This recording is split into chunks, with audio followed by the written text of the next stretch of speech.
I have a lot of respect for Granny Eatsley, but I can't say I agree with her lifestyle choices. I used to think she was a fellow early riser because I'd always see her up and about on my morning runs. Turns out she'd actually stayed up all night and was finally heading home to sleep. And she's been living like that for what, 200 years? How her body hasn't given out on her by now, I'll never know. The shamans in that tribe are just built different, I guess. Mualani has always impressed me. She's never taken any formal fitness training, and yet her strength and physique are better than most of the students I've had. She actually did sign up for a class once upon a time, but never ended up coming along. Maybe water sports are just more effective at inducing all-round muscle development.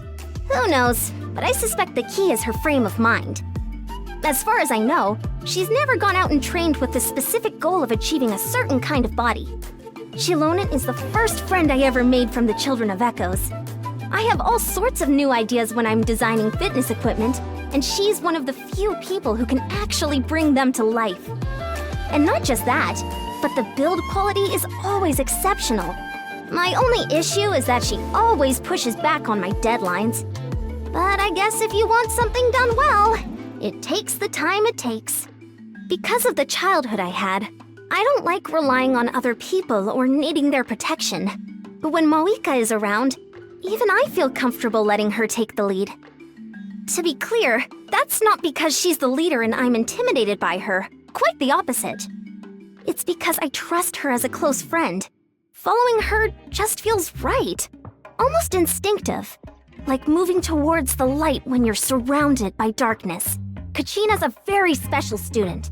Mostly because of the sheer number of classes she's attended over the years. So many times, I've watched her nervously walk into the stadium, only to leave later looking crushed and defeated. Then she comes to find me to apologize for her poor performance. Although honestly, I feel like I've failed her by not delivering on the promises I make in my advertising. Anyway, since then, I've waived all her fees and told her she can train with me whenever she wants. I see huge potential in her, but I know she has her own issues.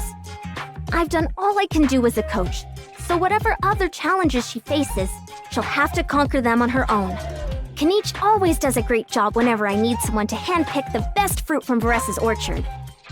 Working with him would be a joy, if it weren't for that little monster he hangs around with.